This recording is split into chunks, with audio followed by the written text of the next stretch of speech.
રાજસ્થાનમાં એનડીઆરએફની ટીમનું રેસ્ક્યુ ઓપરેશન હજુ પણ યથાવત। જાલોરના તેહ ચિતલવાના વિસ્તારમાં રેસ્ક્યુ કરવામાં આવ્યું।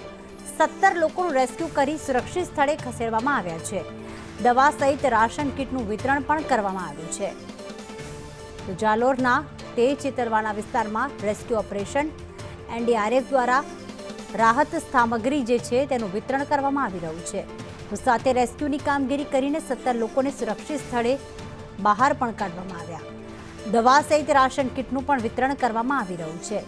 રાજસ્થાનના જાલોર જિલ્લાના તેહ ચિતલવાનાના આ દ્રશ્યો કે જ્યાં હજુ પણ પાણી ભરાયેલા છે। રાજસ્થાનમાં આપ જોશો તો ખેતરોમાં, ઘરોમાં સમગ્ર જગ્યાએ જળબંબાકાર જેવી સ્થિતિ છે।